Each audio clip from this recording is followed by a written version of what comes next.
As you may remember from last Sunday, I chose as a theme for the month of August the phrase, "This is my body." And I wanted to describe that being said by from 4 different perspectives. Firstly, I wanted to say, what did it mean when Jesus said, "This is my body"?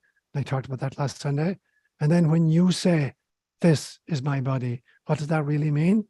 And I covered that last Sunday. Today, I want to go on and ask the question, what does that mean when Gaia or Pachamama says, "This is my body"? And finally, what does it mean when God says, "This is my body"? So I've chosen as a reading an extract from the famous speech of Chief Seattle. I think it was around 1854, that area. And here's what he had, just tiny excerpt. "The earth does not belong to man. Man belongs to the earth. All things are connected like the blood that unites one family.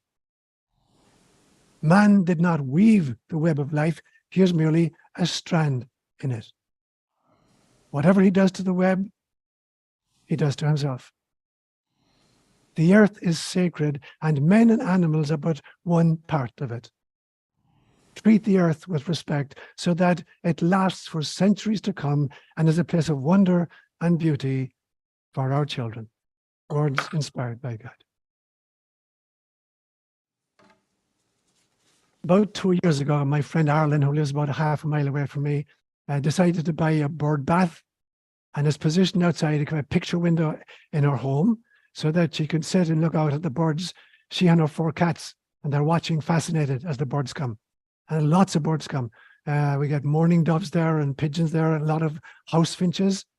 And about every 2 days, I clean it and I put fresh water in it. And then I watch this protocol unfold every time. First, the birds come, and there'll be 5 or 6 of them at the same time, and they drink from it very, very gracefully. And then they bathe in it. And then thirdly, they poop in it. And then fourthly, they drink some more. Thinking, my God Almighty, talk about a bird brain. First you drink, then you bathe in it, then you poop in it, and then you drink some more. And then I began to think of, isn't that pretty much what we human beings are doing in Gaia's bird bath? That in some senses, all of our dark deeds, our thoughts, our words poison Gaia. It's like we're pooping into Gaia. We are poisoning our minds, we're poisoning our hearts, we're poisoning our bodies, we're poisoning our relationships, we're poisoning even the cosmos itself.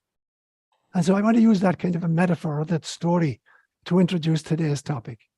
So as I said, the theme I adopted for month of August was the phrase, "This is my body." And I chose the 4 perspectives. When Jesus said, "This is my body," what did he mean? And when you say, "This is my body," what do you mean? And I spoke about that in some detail last Sunday. And today now I want to say, when Gaia says, "This is my body," what does she mean? And when God says, "This is my body," what does she mean? So I want to look firstly at Gaia making that phrase, "This is my body." I call this Gaia's Eucharist.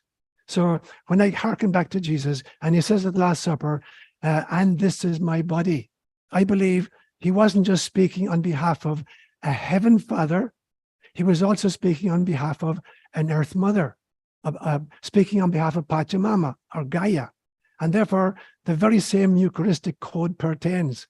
I said last Sunday that whenever you find this code, 4 phrases in the Gospels, you know you're in the presence of a Eucharistic encounter. When you read that Jesus took, blessed, broke, and distributed, you know that you're watching a Eucharistic encounter. And I said to you that Jesus was teaching us that we must take with gratitude, not grab. That blessing something is not the imparting of a benediction to a previously inert substance. It is rather the recognition of the inherent sanctity of everything that exists. And then he broke it. It means he's trying to create systems for the distribution of the foodstuff. And then fourthly, he actually distributed it. So that was the Eucharistic code. He took, he broke, he took, he blessed, he broke, and he distributed. Now, I believe that that's also Gaia's code. I call it the sociology of Eucharist. That the very same way that the sociology of Eucharist is that we take lovingly from Gaia, from Pachamama. We take it with gratitude, what she has to offer. And then we bless it in the sense that we recognize its inherent sanctity. It's not just brute resources to be exploited. It's a blessing written in the heart of Pachamama herself.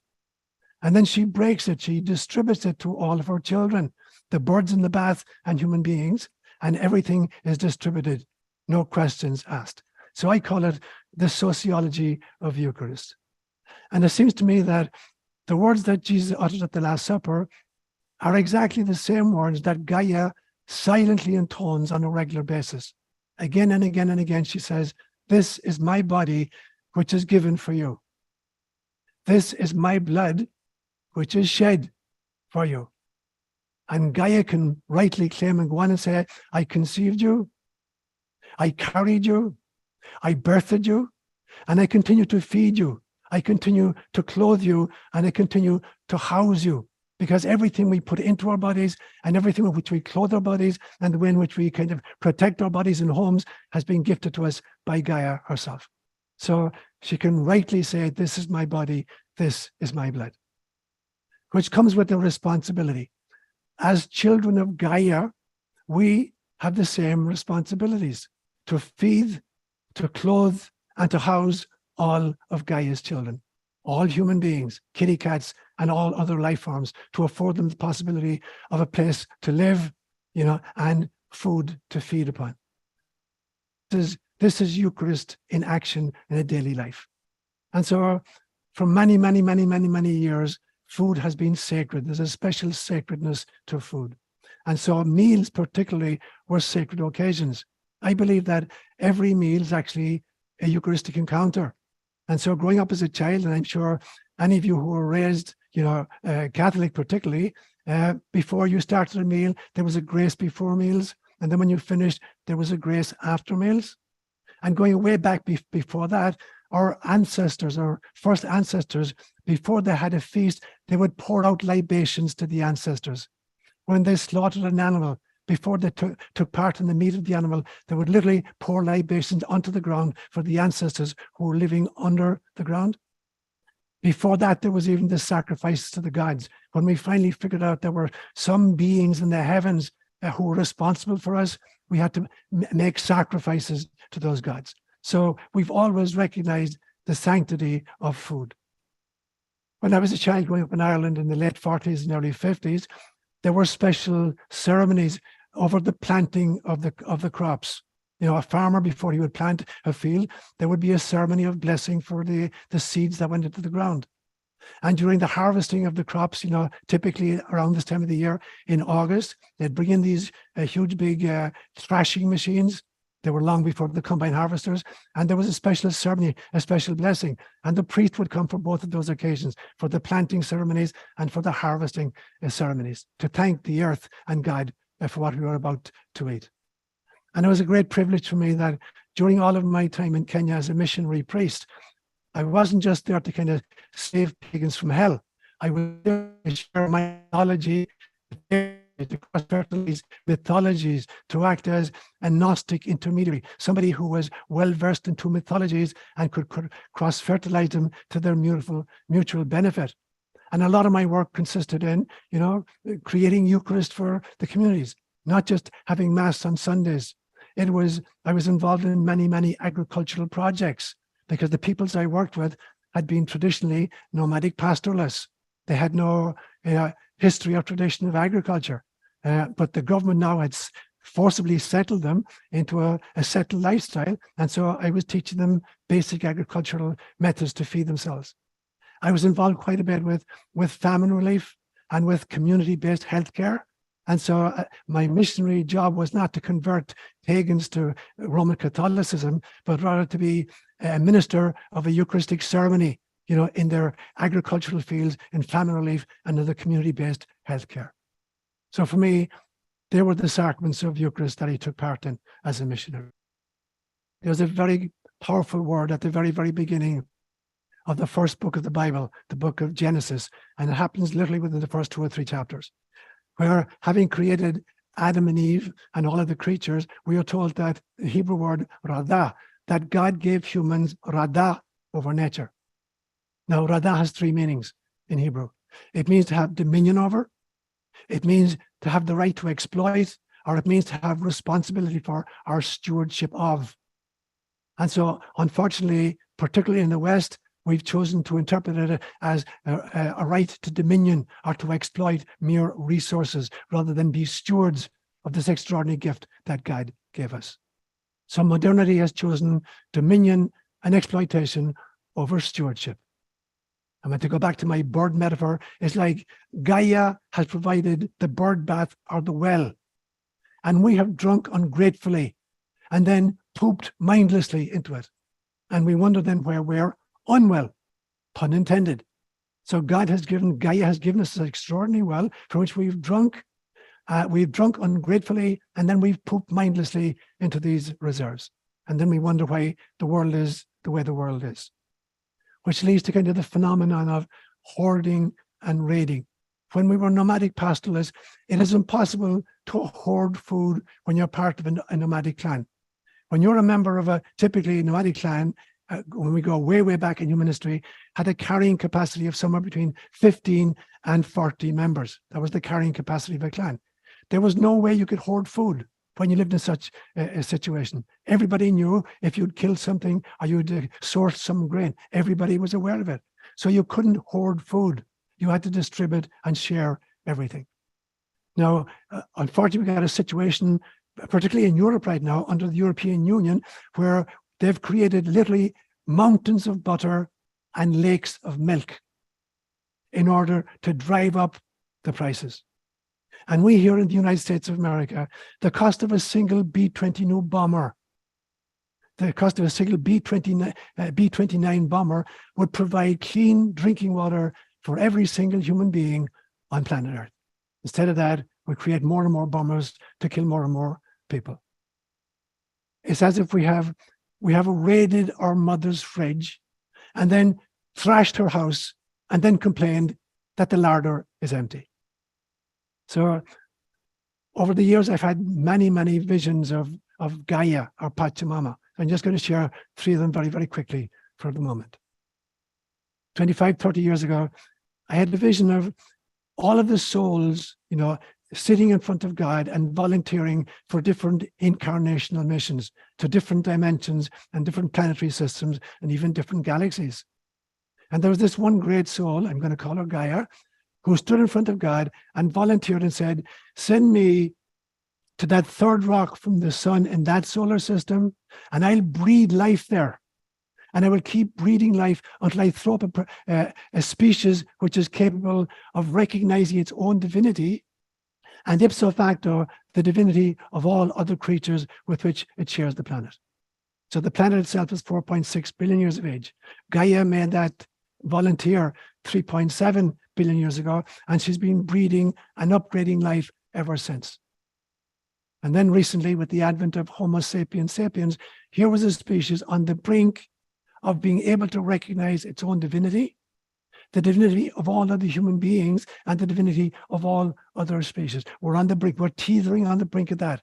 It's a kind of a toss-up whether we're going to destroy Gaia before that happens, or we're going to break through into what I call Homo spiritualis, where we will truly, not just theoretically, but truly know and act as if we are divine beings meeting the divinity in all other creatures. So that was a vision I had maybe 30 years ago. About 10 years later, I had a vision of a pregnant Gaia, and I could see her in silhouette. I could see her big belly, and I could see right through. I could see all of the beings inside there, and there were millions and millions and millions of umbilical cords, joining the mother to the creatures that lay within her. And I noticed that at some stages the mother looked really vibrant and alive and glowing, and other times she looked wan and listless. And I asked why this was. And the answer I was given was that the umbilical cords work in both directions. We know that from a pregnant woman, that a woman is not just feeding her baby through the umbilical cord, she's also eliminating waste matter from the fetus, outside, which accounts for a lot of morning sickness. And so it's a two-way street. This umbilical cord is eliminating waste matter and feeding good food to the baby in utero. And so what I was told was that all of these umbilical cords are individual human beings who are either feeding or poisoning Gaia with the quality of their thoughts, of their words, and of their actions. And so at some stages, the liquid flowing through this umbilical cord was really gunky, and disgusting looking. And then the mother would look wan and listless. Sometimes it was glowing and flowing really freely, and then she was vibrant. And the message very definitely was, you are responsible for the health of your mother. She'll be happy and healthy when you are thinking love and speaking love and acting love. And she'll be really, really sick. She may even die if you continue to think bad thoughts, to speak negative words, and to continue to make war on each other. And then about maybe 10 years ago, a third vision. And in this vision, I could see the entire planet. And there was a grid surrounding the planet where every line of longitude met every line of latitude. There was a being of light stationed. And there was a being at the North Pole and the South Pole. So there's this lattice of light workers. And the mathematician in me wanted to figure out how many there was. So I calculated it. It's 64,442 light beings. Now, obviously, that's a symbolic number. There's a beautiful teaching in Judaism called the tzaddikim, the holy ones. They believe that at any stage of human history, there are 12 tzaddikim, holy people, who actually hold the planet together. And in the absence of any one of these, it would disintegrate. And often these tzaddiks do not even recognize or know of the other 11, but they're holding it together. So in my vision, it was 64,442, but it's the same message, that we're surrounded by beings of light. We're not doing this on our own. And that's the importance of meditation, spending time in nature, looking at the night sky, and realizing that there are angelic beings who are here, on our behalf, ready to help if we call upon them. So that's what I need to say about when Gaia says, "This is my body." And for the final part of the homily, when God says, "This is my body," what does she mean? So I'm going to look at God incarnating. Possibly the only two things we can say confidently about God are that he is both transcendent and immanent. Transcendent means that he is an ineffable mystery which cannot be articulated in any language whatsoever. And the immanence means that this God manifests herself through the cosmos and through nature. So we can just say there are these two aspects, the transcendent ineffability of it, the mystery, which we cannot say anything about, and the immanence in which we live. So in order to speak then about God in any kind of meaningful way, we can only verbalize using stories and metaphors and parables and analogies. And so I'm going to give you a few from different sources. In Jewish mysticism, the story is the Netzotzim, that the divine divides itself up into sparks, holographic sparks of the divine. So there's a beautiful story that God's heart, which is on fire with love, throws out sparks, which become human beings or other life forms. So manifestation then, or immanence, is the way in which God experiences. In some senses, we are God's probe into manifestation. It is only through manifestation that God can actually generate experiences. Because if God is all that is, if there is nothing except God, then there are no experiences possible for God. And so God has to play this game of self-fracturing in order to generate beings who are temporarily, allegedly separated from source, who go out like worker bees, bringing back stories and bringing back the nectar for the workers in the hive. And there's a whole modern version of theology that talks about this. It's called process theology, the notion of God expanding through experiences. But the way in which God experiences is through her creation or through her manifestation. And so in some sense then, God's body is the cosmos itself, or maybe the multi-universe itself. So there's a very important distinguishing phrase now that's used in Latin. So I personally do not believe in what's called creatio ex nihilo, which means creation out of nothing. As if kind of God goes into his workshop on a Monday morning and says, I wonder what I'm going to make today. Oh, I'm going to make elephants today. And then tomorrow, what am I going to make? How about mosquitoes? So God goes into his workshop every day and creates something out of nothing. That's called creatio ex nihilo. I do not believe that that's what happens. I believe rather that it is emanatio ab Deo, which means emanation from God. And this is a notion first voiced by a very famous philosopher called Plotinus, who lived around the year 200 of the Common Era. The realization that we are a manifestation of the essence of God. We're not a creation that came from nothing in God's workshop. And the example I use, simple example, if you look at you plant a daffodil, in your garden, and it looks just like an onion. It's a fairly ugly looking thing, and you cover it over with soil. And then at some stage in February or April or March, you see this lovely green stalk beginning to emerge from underground. And then at some stage, it opens up into this beautiful daffodil head. Now the question is, did the bulb create the stalk? And did the stalk create the flower? No, and no. There was no act of creation here. It was simply the essence of the daffodil manifesting in various stages of itself. The daffodil manifesting its stalk stage and its flower stage from its own core essence. And that is how we emerge from God. We're not a creation, that God conjured up in a workshop. We are actually the flowing into physicality of God's essence itself. And so the cosmos then, and there are two versions of cosmos. When the Greeks spell cosmos with C, it means the physical universe. When they spell it with a K, it means the metaphysical origin of which the physical universe is merely a printout or a hard copy. And so cosmos then is how God expresses himself, just like a masterpiece is how an artist expresses herself. So you take a great artist, an artist evolves and manifests in every single piece that she creates. And so God, or consciousness, evolves and manifests itself in every universe it creates, in every galaxy, in every star, in every planet, in every sentient being. And the more God manifests, the more God evolves according to our own immanence. So there is nothing which doesn't have a divine essence. The only difference between a rock and a mystic is the level of self-awareness. A rock is the essence of God in physical form, but it has almost no self-awareness. It will react to stimulation from the sun or the rain or the snow or the wind. Whereas a mystic is fully aware that she is God's stuff, incarnate. But apart from that, everything has the essence of God within. Which means it becomes very important for us then to be able to distinguish between religion and spirituality. The very first World Parliament of Religions took place in Chicago in 1893.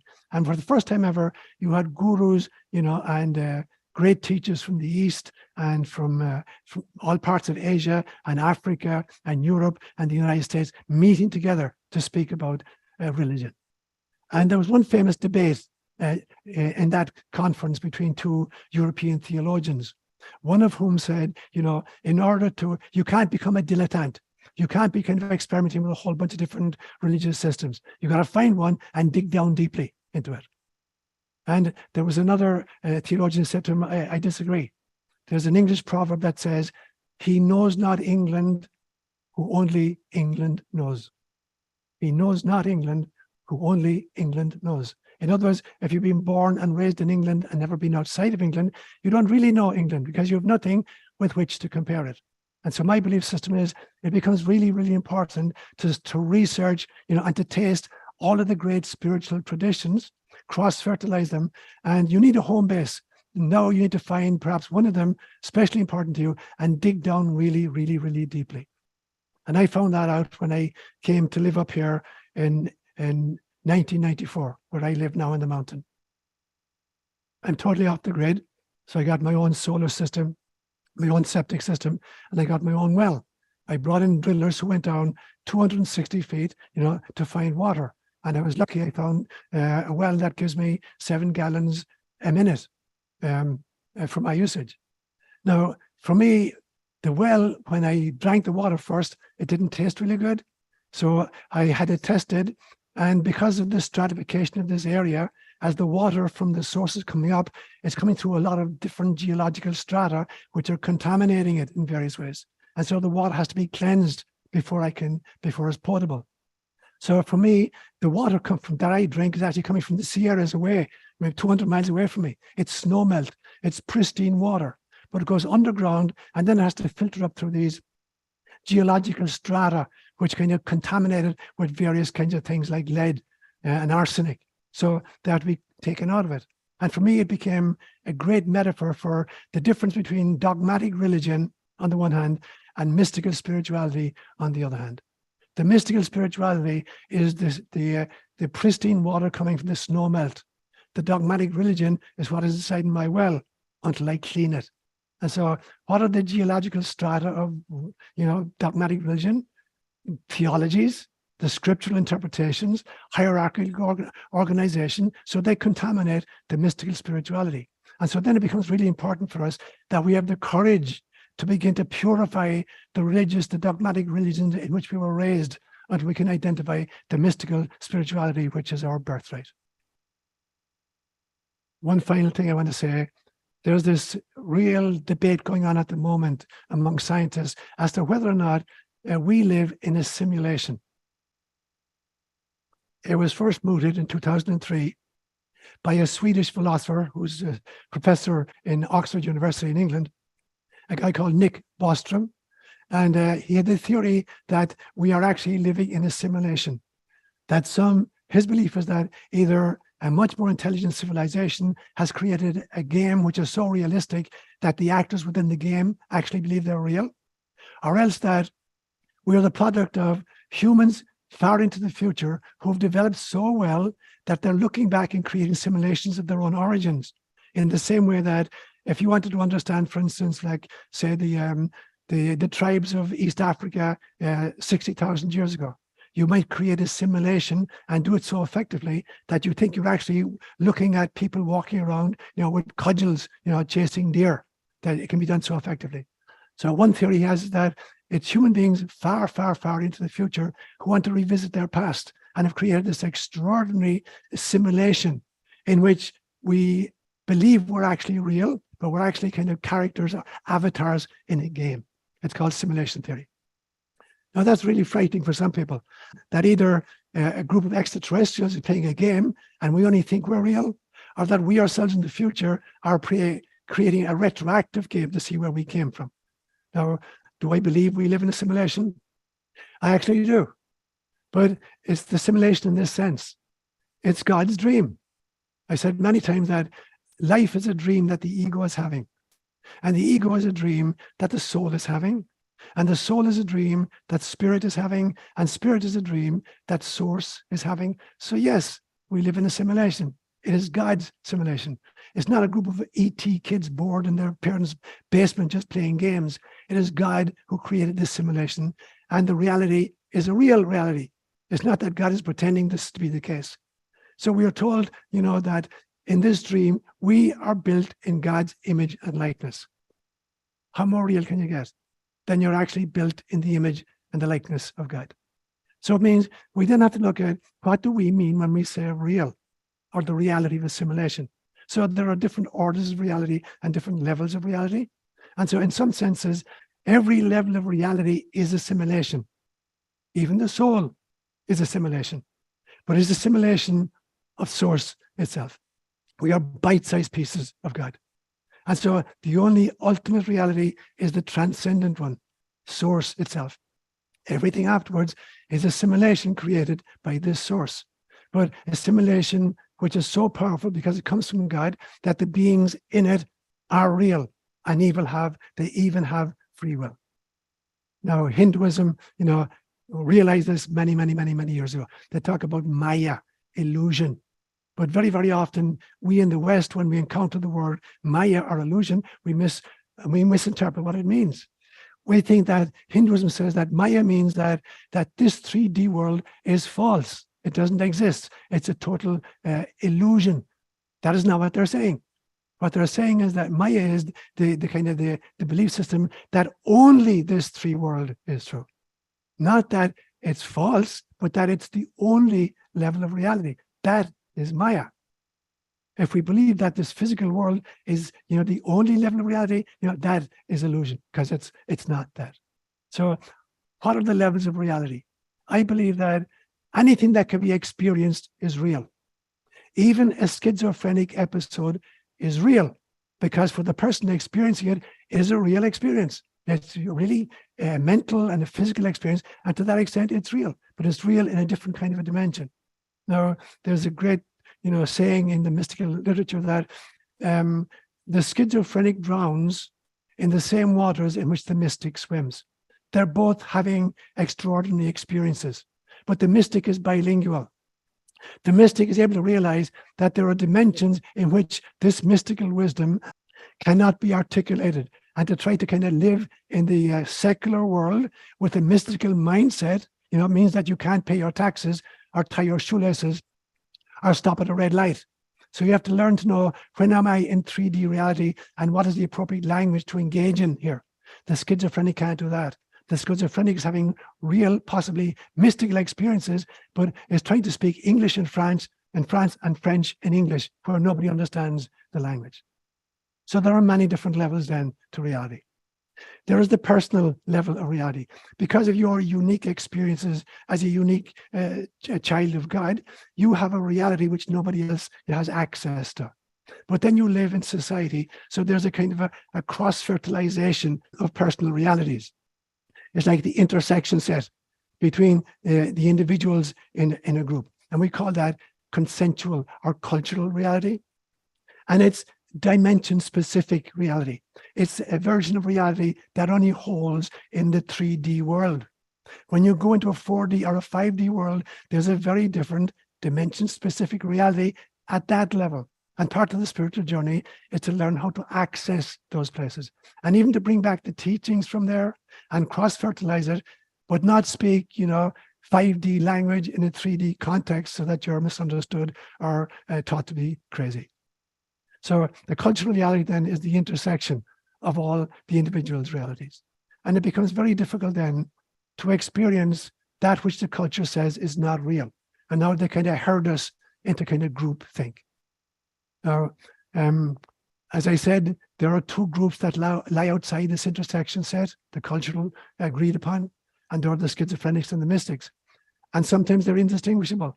Very, very often when you read the mystical literature, there's a phrase called divine madness, or sometimes called crazy wisdom, because what the mystics are saying is so contrary to kind of the world experience that they're thought to be mad. And so you get these kind of sadhus in India wandering around naked and painted, and people call it crazy wisdom or divine madness. They realize these guys are really in touch with something really, really important, but we lost that in the West.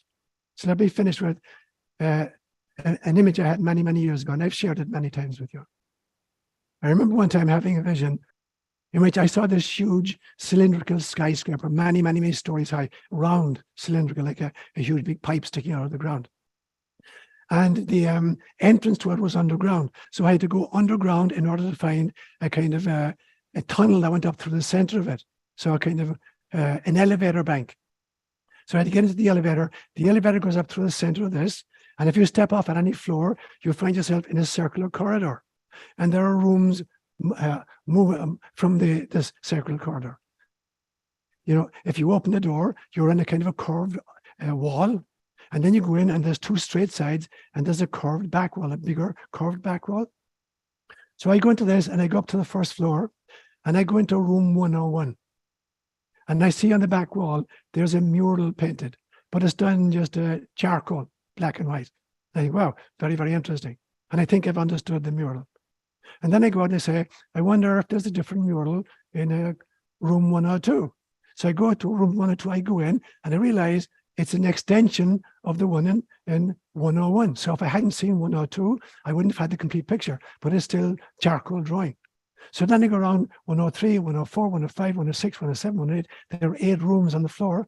And I realized that it's a single picture. But each room has a portion of the picture, but it's all done, in just charcoal. So I think, wow, fascinating. I'm glad I went to all the rooms on this floor, because otherwise I wouldn't have understood the mural. And then I say, I wonder what would happen if I got back in the elevator and went up to the second floor. And I do.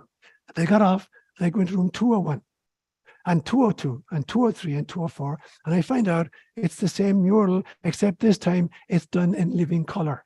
So much, much more vibrant articulation of the basic mural. I'm fascinated by it. I go up to the third floor, the 301, 302, 303, and I find out that it, not only is it three-dimensional, it's holographic. I can actually interact with the mural. Now, if I had gone to higher floors, maybe I would have discovered something else. So for me, when I say the different rooms, they're simply different states of consciousness, but the floors are different stages of consciousness. And there's a big difference between a stage of consciousness and a state of consciousness. Anybody can experience different states of consciousness. You can do it in nature. You can do it through meditation. You can do it, through plant medicine. You can do it through pain. So there's lots of ways of having different states of consciousness. But many people have states of consciousness, but they never grow, as spiritual beings. So now you got to get onto the elevator bank and go up. You have to work at the stages of consciousness. And that for me is when I talk about the body of God, when God says, this is my body, God is inviting us into an elevator up to a level where, in Jesus' famous words, in my Father's house, there are many mansions. Namaste, my brothers and sisters.